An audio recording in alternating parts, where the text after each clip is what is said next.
Shalom, jemaat kategorial ministry. Pada hari ini kita akan melakukan pujian penyembahan kita. Kita akan mau berdoa. Bapa, kami berterima kasih atas berkat-Mu hingga pada saat hari ini. Kau berikan kami kesehatan, nafas kehidupan Bapa. Kami yang akan mau memuji dan menyembah-Mu Tuhan. Kau berkati setiap kami.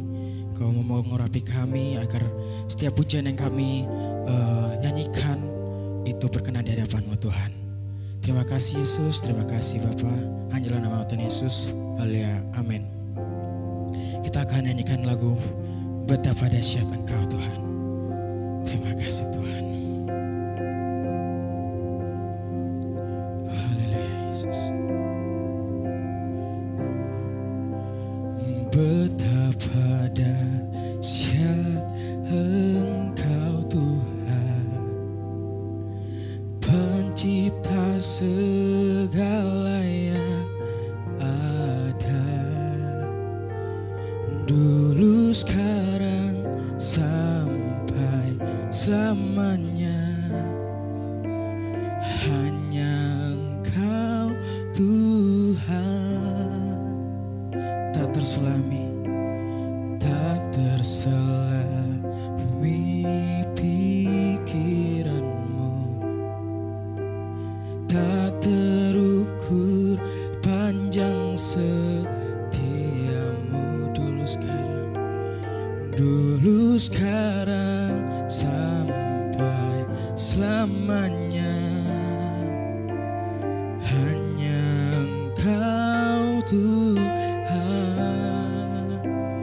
ku sembah Engkau Yesus. Hanya Engkau Allah di hidupku, tiada yang lain Yesus. Tiada yang lain, hanya Engkau Tuhan, hanya Engkau Tuhan selamanya. Kau tetap Allah, walau dunia semua bergoncang, tak tergoyahkan. Kau tetap Allah. Terima kasih Tuhan, terima kasih Yesus. Betapa dahsyat Engkau Tuhan, Pencipta segala yang ada, dulu sekarang sampai selamanya. Hanya Engkau Tuhan, tak terselami, tak terselami pikiran-Mu, tak terukur panjang setia-Mu. Dulu sekarang sampai selamanya. Hanya Engkau Tuhan, ku sembah Engkau Yesus. Hanya Engkau Allah di hidupku, tiada yang lain Tuhan, tiada yang lain. Hanya Engkau, hanya Engkau Tuhan selamanya. Kau tetap Allah, walau dunia semua bergoncang, tak tergoyahkan. Kau tetap Allah. Ku sembah Engkau Yesus, hanya Engkau Allah di hidupku. Tiada yang lain Tuhan, tiada yang lain, hanya Kau, hanya Engkau Yesus, hanya Engkau Tuhan selamanya. Kau tetap Allah, walau dunia semua bergoncang, tak tergoyahkan. Kau tetap Allah. Ku sembah Engkau Yesus, hanya Engkau Allah di hidupku. Tiada yang lain Tuhan, tiada yang lain, hanya Kau, hanya Engkau, hanya Engkau Tuhan selamanya. Kau tetap Allah, walau dunia semua bergoncang, tak tergoyahkan. Kau tetap Allah, Kau tetap Allah, Kau tetap Kau tetap Allah, Kau tetap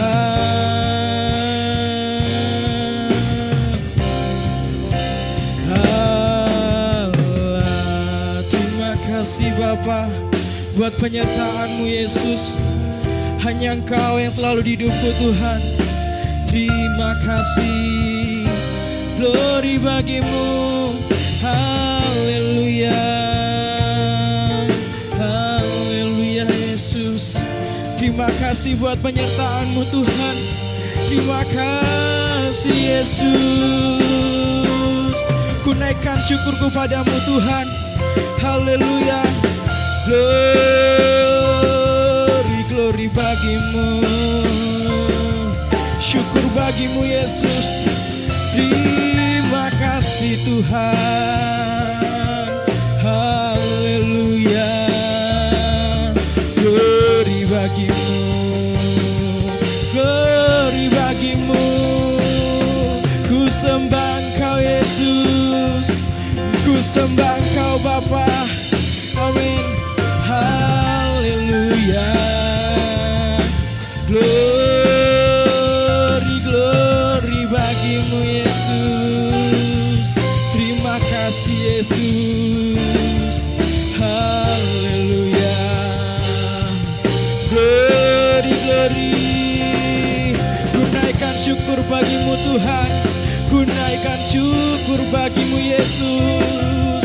Buat kasih penyertaan-Mu, buat anugerah-Mu bagi setiap kami. Haleluya, glory, glory, glory bagimu Yesus.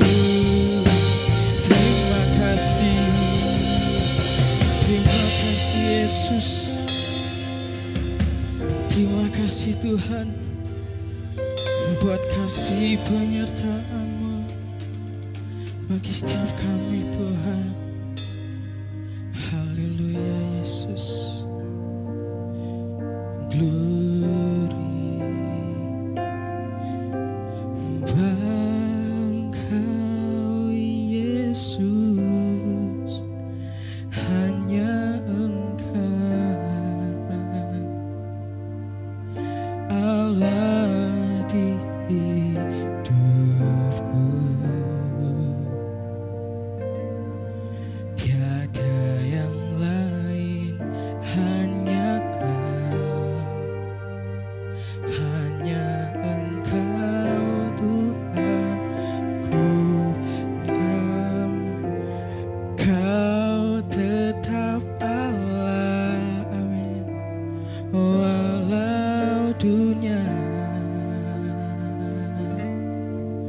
semua bergoncang.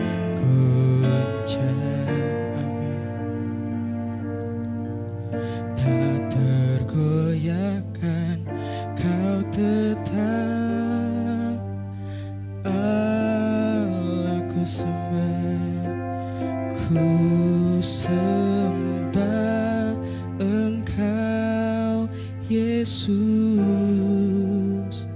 hanya Engkau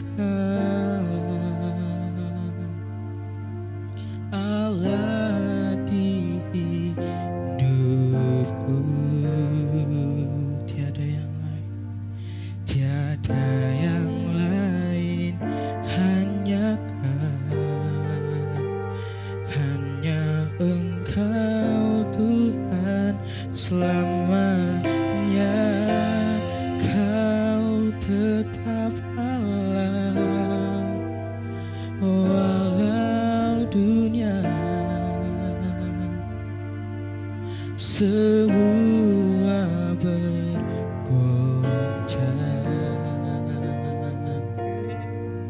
Tak tergoyahkan, Kau tetap Allah.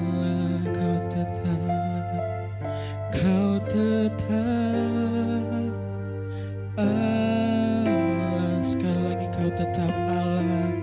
Kau tetap Allah.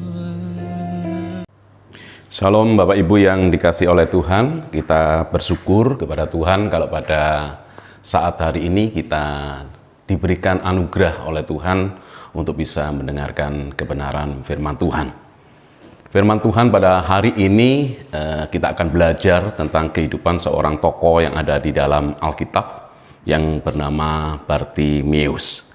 Mari kita akan buka Alkitab kita di dalam Injil Markus pasal yang ke-10 ayat 46 sampai yang ke-52.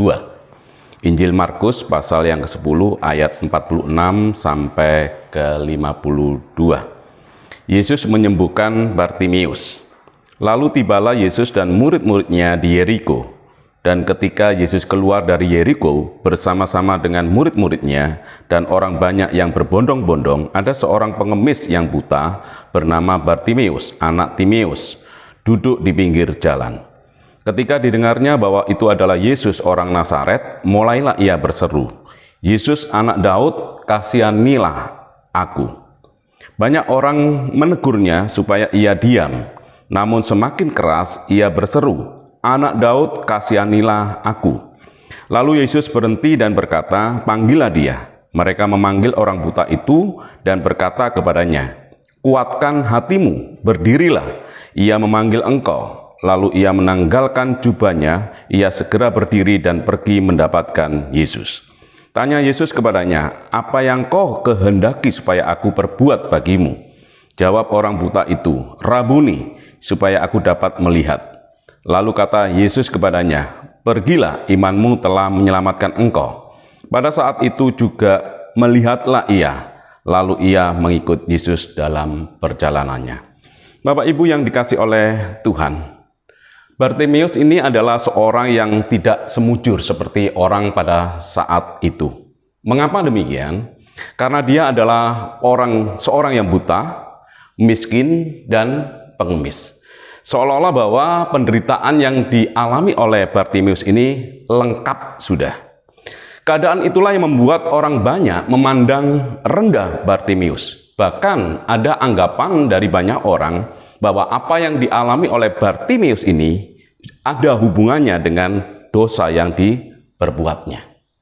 Itulah sebabnya ketika Bartimeus berteriak kepada Yesus, direspon dengan amarah dan teguran orang banyak supaya dia diam.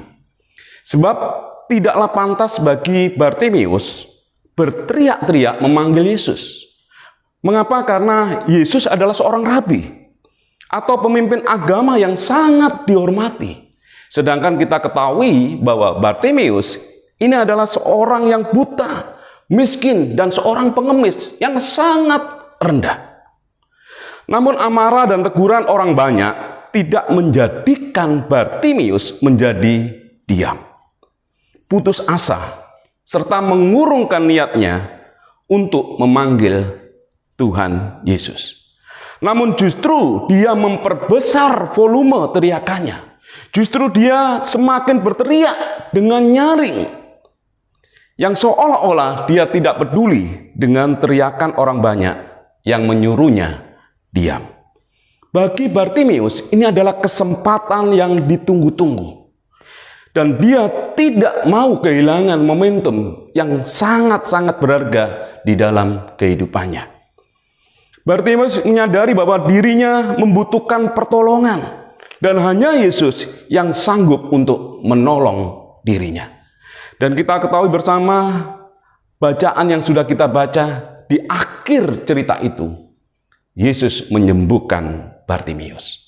Mata Bartimius yang buta itu oleh mujizat dari Tuhan Yesus, maka Bartimius ini menjadi sembuh dan matanya boleh tercelek. Bapak Ibu yang dikasihi oleh Tuhan, menjadi pertanyaan, apa sih yang bisa kita pelajari dari kehidupan seorang yang bernama Bartimius? Yang pertama, Bartimius memiliki respon hati yang benar. Jadi Bartimius ini memiliki respon hati yang benar. Andai Bartimius merespon atau menanggapi teriakan orang banyak yang menyuruhnya diam dengan hati yang marah, dengan hati yang jengkel, geram dan putus asa, saya yakin keadaan Bartimius akan tetap menjadi buta selamanya. Mengapa? Karena dia gagal bertemu dengan Tuhan Yesus. Itu berarti tidak ada mujizat yang dialaminya. Namun respon hati yang benar telah mengubah hidup dan masa depan dari Bartimius. Berapa banyak orang Kristen menjadi marah, jengkel, sakit hati oleh karena ucapan orang lain yang tertuju kepada kita. Bahkan tidak jarang orang Kristen harus menyimpannya selama bertahun-tahun. Kekecewaan, amarah, sakit hati oleh karena apa yang diucapkan orang lain terhadap diri kita, dengan alasan bahwa apa yang diucapkannya itu sangat-sangat menyakitkan. Sehingga orang Kristen ini selalu menyimpan amarah, sakit hati di dalam dirinya. Meskipun mereka rajin beribadah, meskipun dia juga rajin melayani Tuhan, namun kekecewaan, kemarahan, sakit hati itu tersimpan di dalam kehidupannya. Andai kata kalau misalkan Bartimius itu menjadi marah, jengkel dan sakit hati oleh teriakan orang banyak yang menyuruhnya diam, maka Bartimius seperti yang tadi saya katakan, dia tidak akan mengalami mujizat Tuhan. Demikian juga bagi banyak orang. Mereka datang kepada Yesus, namun mereka masih menyimpan amarah, menyimpan sakit hati, menyimpan kekecewaan kepada orang lain. Orang yang demikian, walaupun mereka rajin beribadah, mereka tidak akan bisa mendapatkan sesuatu yang ingin dia rindukan di dalam kehidupannya. Bapak Ibu yang dikasihi oleh Tuhan, gereja bukanlah tempat sekumpulan orang-orang suci. Gereja adalah tempat sekumpulan orang-orang yang tidak sempurna, yang belajar firman Tuhan bersama-sama.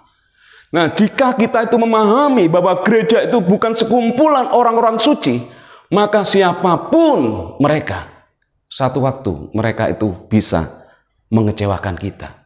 Satu waktu mereka bisa membuat hati kita marah, membuat hati kita tersinggung, membuat hati kita ini jengkel.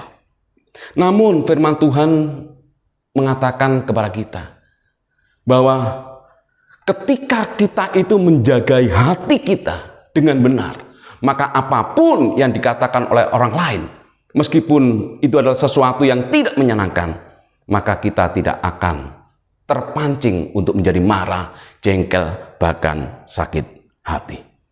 Kalau kita baca di dalam Amsal 4 ayat 23 dikatakan, jagalah hatimu dengan segala kewaspadaan, karena dari situlah terpancar kehidupan. Ketika orang Kristen itu mampu dan bisa menjagai hatinya sedemikian rupa, saya yakin dan percaya apapun yang dikatakan oleh orang lain, bahkan itu adalah sesuatu yang menyakitkan, maka orang yang bisa dan yang mampu menjagai hatinya sedemikian rupa tidak akan mudah untuk menjadi marah, sakit hati, dan tersinggung. Kenapa? Karena orang Kristen mampu bisa menguasai hatinya. Bapak Ibu yang dikasihi oleh Tuhan, kita semua terhubung dengan orang-orang yang bisa membuat hati kita tersinggung dan marah.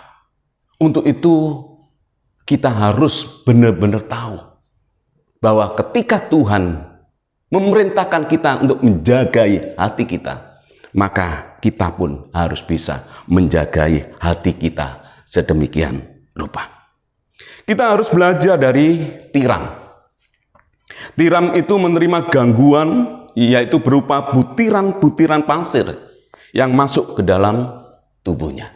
Namun butiran pasir itu yang masuk ke dalam tubuhnya bisa diubah oleh tiram ini menjadi sebuah mutiara yang indah. Seharusnya ini juga menjadi satu perenungan bagi kita. Apapun yang diucapkan oleh orang lain, apapun yang dikatakan oleh orang lain, mungkin itu adalah sesuatu yang bisa menyinggung hati kita, membuat hati kita jengkel, membuat hati kita marah. Namun perkataan apapun itu harusnya bisa kita ubah sedemikian rupa sehingga itu justru memunculkan karakter Kristus yang ada di dalam diri kita. Karakter apa? Kasih. Kita bisa mengendalikan atau menguasai diri kita sedemikian rupa. Ada kebenaran yang muncul di dalam diri kita. Ada kebaikan yang muncul di dalam diri kita. Sehingga apapun yang diperbuat oleh orang lain yang tidak menyenangkan, kita sebagai orang Kristen harus mampu mengubahnya menjadi sesuatu yang baik dan benar. Sehingga dengan demikian kita tidak terpancing dengan yang namanya marah, sakit hati, dan kedengkian terhadap orang yang berlaku tidak menyenangkan di dalam kehidupan kita.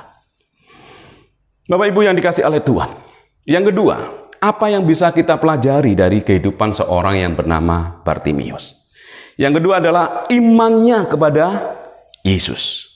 Imannya kepada Yesus. Coba kita perhatikan di dalam ayat yang ke-47. Dikatakan demikian.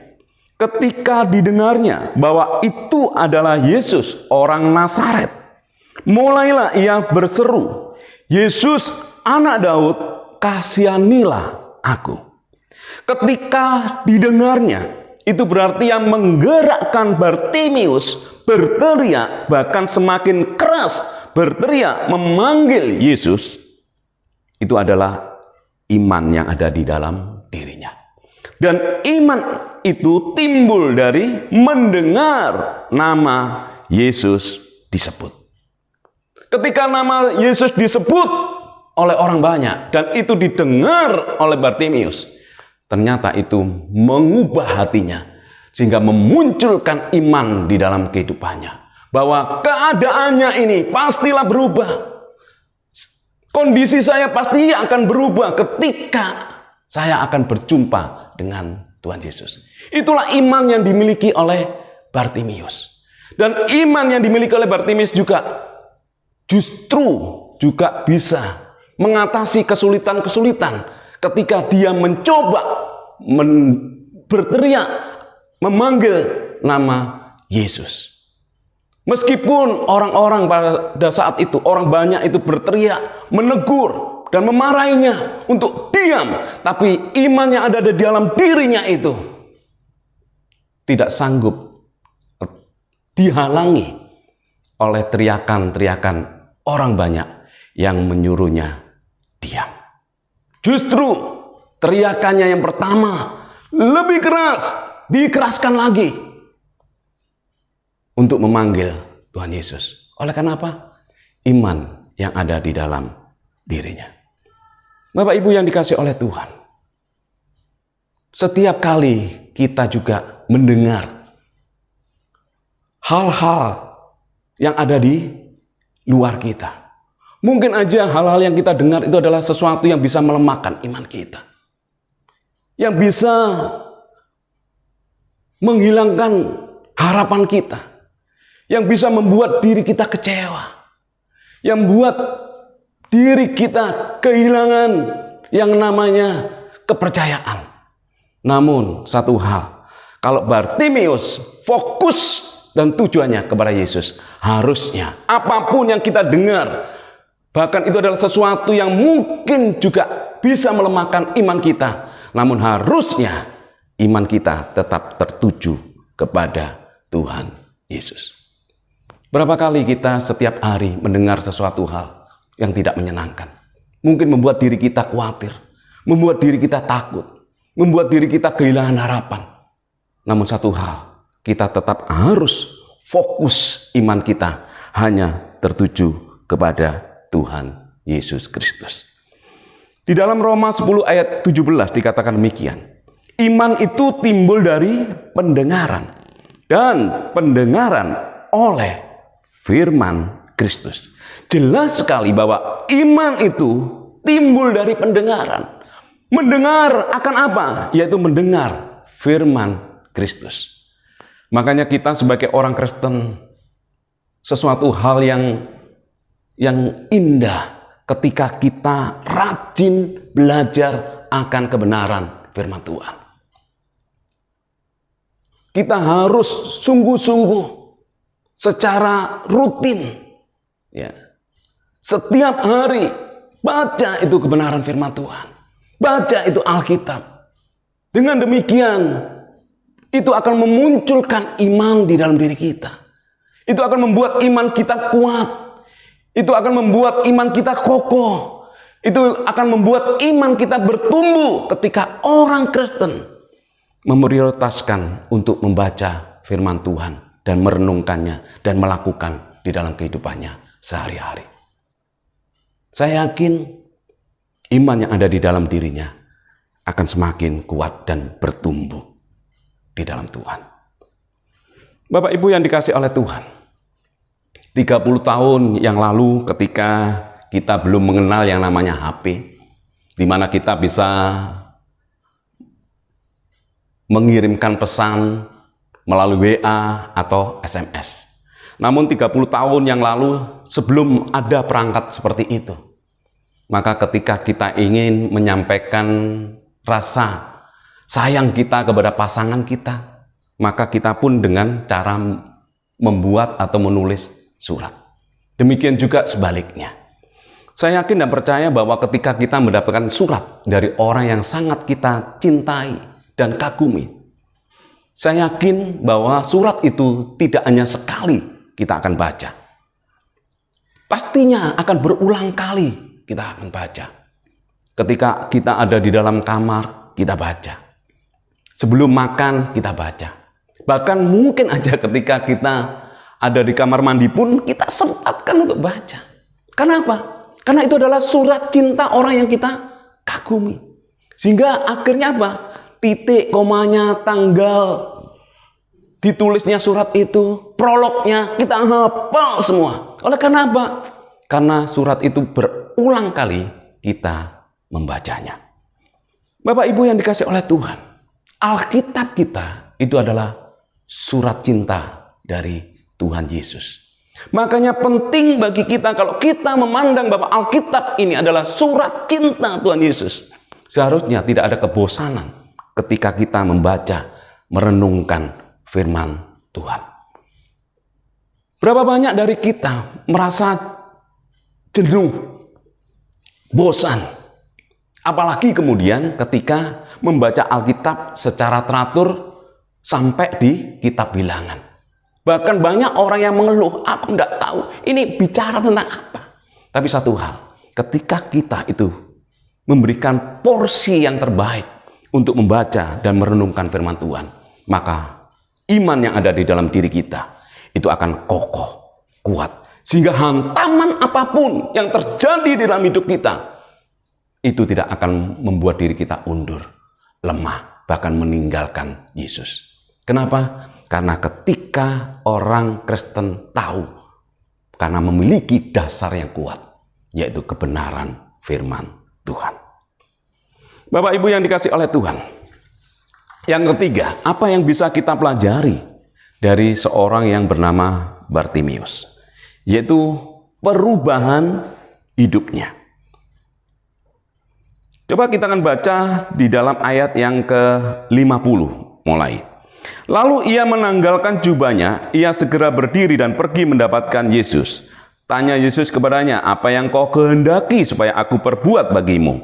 Jawab orang buta itu, Rabuni, supaya aku dapat melihat. Lalu kata Yesus kepadanya, pergilah, imanmu telah menyelamatkan engkau.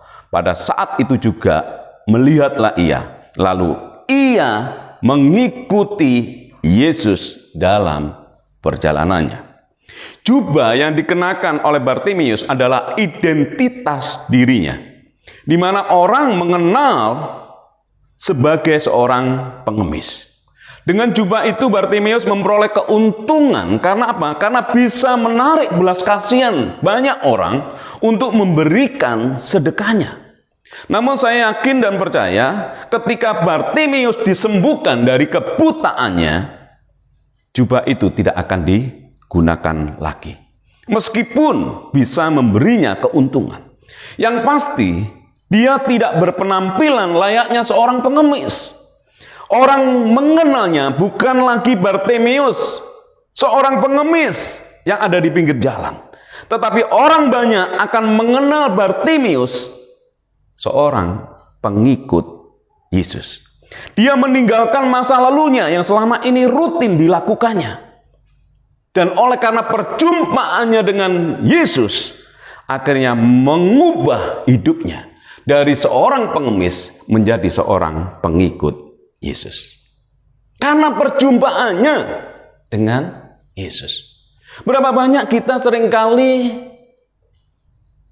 mengatakan dan rajin ke gereja mengikuti seluruh kegiatan-kegiatan yang dilakukan oleh gereja.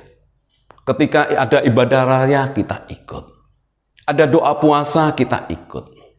Ada kebaktian kebangunan rohani kita ikut. Masalahnya bukan berapa banyak ibadah yang kita lakukan. Seharusnya ketika kita itu mengikuti ibadah, harusnya ada sesuatu yang selalu dan terus-menerus berubah di dalam kehidupan kita. Kita tidak lagi memakai jubah yang lama, hidup kita yang lama, tetapi kita harus berubah mengikuti atau memakai hidup yang baru. Bukan berapa lama kita ini menjadi orang Kristen. Bukan berapa banyak pelayanan yang kita lakukan. Tetapi berapa banyak perubahan itu terjadi di dalam kehidupan kita. Dan itu sangat-sangat penting. Orang pergi ke gereja, orang datang ke gereja hanya untuk satu tujuan apa? Mendengar firman Tuhan dan berubah di dalam kehidupannya. Sehingga orang yang melihatnya tidak lagi melihat kita yang hidupnya seperti dulu, tetapi hidup yang sudah diperbarui oleh karena kita mengalami perjumpaan dengan Tuhan. Saya teringat ketika kalau misalkan di rumah, khususnya kalau misalkan kita di bawahnya meja itu banyak orang menyimpan foto-foto atau album-album masa lalunya. Dan saya iseng kadang-kadang melihat foto itu ketika saya bertamu di rumah teman saya lihat foto-fotonya. Dan ternyata berbeda. Dan seringkali saya mengucapkan, kamu ini dulu culun ya gitu. Kok beda? Ya jelas berbeda. Oleh karena apa? Karena perubahan daripada usia. Penampilannya berbeda. Potongan rambutnya berbeda dan lain sebagainya berbeda dan berubah kalau dibandingkan dengan yang ada di foto. Seharusnya kekristenan itu seperti ini. Dari hari ke hari, dari minggu ke minggu, dari bulan ke bulan, bahkan dari tahun ke tahun, harusnya kehidupan orang Kristen selalu diwarnai dengan perubahan yang lebih baik lagi. Sehingga orang yang demikian, dimanapun mereka berada, itu bisa menjadi berkat, bisa menjadi inspirator bagi orang lain. Sehingga orang yang dekat dengan dia merasa diberkati. Saya teringat dengan pujian lama ya, yang mengatakan demikian. Tambah hari, tambah cinta Yesus. Tambah hari, tambah ku setia. Tambah hari, tambah benci dosa.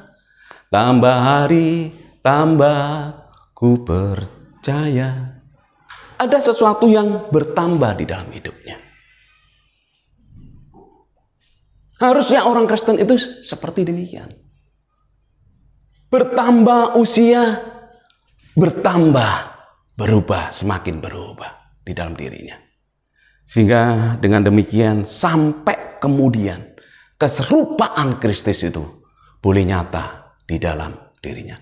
Dan jika orang Kristen rajin beribadah dan mengikuti banyak aktivitas yang dilakukan oleh gereja, namun hidupnya tidak mengalami perubahan, saya yakin orang Kristen seperti ini dimanapun mereka berada akan menjadi jadi batu sandungan bagi orang lain.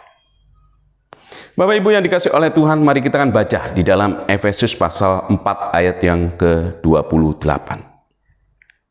Efesus pasal 4 ayat yang ke-28 dikatakan demikian. Orang yang mencuri, janganlah ia mencuri lagi. Tetapi baiklah ia bekerja keras dan melakukan pekerjaan yang baik dengan tangannya sendiri, supaya ia dapat membagikan sesuatu kepada orang yang berkekurangan. Jelas sekali bahwa di dalam Efesus 4 ayat 28, firman Tuhan dengan tegas mengatakan bahwa kehidupan orang Kristen harus mengalami progres yang lebih baik lagi. Karena dengan jelas sekali dikatakan orang yang mencuri harus berubah menjadi apa? Tidak mencuri lagi. Tapi bukan berhenti tidak mencuri lagi, tetapi dia harus apa? Bekerja keras. Dari mencuri tidak mencuri lagi. Kemudian apa? Bekerja keras.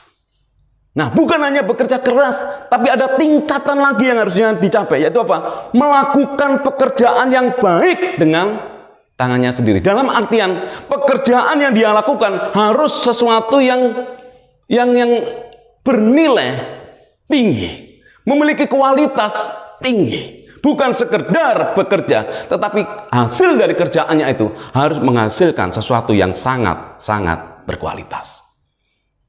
Tapi bukan berhenti di situ. Firman Tuhan mengatakan supaya ia dapat apa? Membagikan sesuatu kepada orang yang berkekurangan. Luar biasa. Dari orang yang mencuri, Tuhan inginkan untuk apa? Berubah menjadi orang yang bisa berbagi kepada orang lain. Ini menunjukkan bahwa Tuhan menghendaki dan menginginkan apa? Kekristenan itu terus bertumbuh. Kita semakin tua pasti. Kekuatan kita semakin lemah. Aktivitas kita akan terbatas. Namun bukan menjadi penghalang orang Kristen yang demikian untuk bertumbuh di dalam kehidupannya. Sehingga apa? Sehingga keserupaan Kristus itu nyata di dalam hidup kita. Sehingga orang lain melihat diri kita, itu ada Kristus yang hidup di dalam kehidupan kita. Itu harus ada. Itu harus nyata di dalam hidup kita. Makanya penting bagi kita saat ini. Marilah kita datang di depan cermin. Ketika kita bercermin di depan cermin, kita harus bertanya, orang yang ada di dalam cermin itu, apakah kehidupannya senantiasa berubah atau tidak? Dan yang tahu adalah diri kita dan Tuhan. Namun ketika kehidupan kekristenan kita terus berubah, saya yakin Tuhan akan dipermuliakan. Pasti Tuhan akan mempercayakan kehendaknya, keinginannya dan kerinduannya di dalam kehidupan kita. Mari Bapak Ibu yang dikasihi oleh Tuhan, siapapun diri kita, berapapun usia kita, jangan kemudian itu menjadi alasan menjadi orang Kristen tidak berubah. Jangan kemudian memiliki alasan. Kalau Tuhan Yesus saja tidak berubah, maka aku pun tidak berubah. Tidak seperti itu. Memang Tuhan Yesus tidak berubah, tetapi di dalam kita mengalami perjumpaan dengan Tuhan Yesus, maka saya yakin dan percaya hidup kita semakin hari semakin mengalami perubahan demi perubahan. Tambah hari kita berubah, tambah minggu kita berubah, tambah bulan kita berubah, dan tambah tahun kita pun berubah.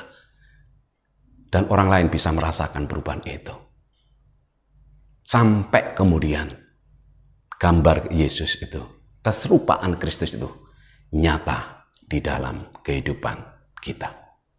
Amin. Tuhan Yesus memberkati.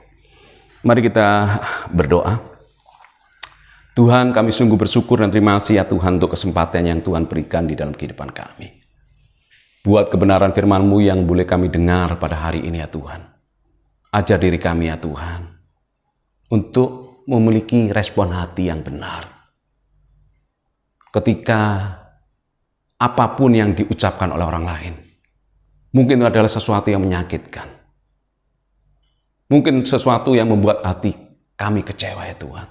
Tapi ajar kami ya Tuhan, untuk kami bisa memiliki respon hati yang benar. Dan sanggup untuk menjagai hati kami sedemikian rupa. Sehingga kami tidak menyimpan sakit hati, amarah, bahkan kebencian. Bahkan apapun yang dikatakan orang lain, yang mungkin tidak menyenangkan, bisa kami ubah sedemikian rupa untuk memunculkan karakter Kristus di dalam kehidupan kami. Ajar diri kami ya Tuhan, untuk kami senantiasa membangun iman kami dengan rajin, dengan tekun, membaca firman Tuhan, merenungkannya, dan melakukan di dalam kehidupan kami sehari-hari. Sehingga dengan demikian ya Tuhan, iman yang ada dalam diri kami semakin hari semakin bertumbuh dan kuat. Ajar diri kami ya Tuhan, untuk kami senantiasa berubah di dalam kehidupan kami. Ampuni segala dosa kami. Ampuni segala kelemahan kami. Yang seringkali ya Tuhan, banyak orang-orang yang merasa kami menjadi batu sandungan bagi hidup mereka. Ampuni kami ya Tuhan. Dan ketika kami boleh mendengarkan kebenaran firman-Mu, untuk kami bisa ya Tuhan memiliki komitmen untuk senantiasa kami berubah dan berubah, sehingga keserupaan Kristus itu nyata di dalam diri kami. Kami rindu ya Tuhan, dimanapun kami berada, kami boleh menjadi berkat bagi kehidupan orang lain. Terima kasih ya Tuhan untuk kebenaran firman-Mu. Berkati kami semua ya Tuhan, jemaat-Mu yang saat ini mendengar kebenaran firman-Mu, dimanapun mereka berada. Kiranya kebenaran firman-Mu itu tertanam di dalam hatinya, bertumbuh dan berbuah untuk kemuliaan nama Tuhan. Terima kasih ya Tuhan untuk kesempatan yang Tuhan berikan di dalam kehidupan kami, sehingga kami boleh beribadah di hadapan Engkau. Terima kasih ya Tuhan untuk kasih setia-Mu dan anugerah-Mu di dalam diri kami. Hanya di dalam nama Tuhan Yesus Kristus kami sudah berdoa dan mengucap syukur. Haleluya. Amin.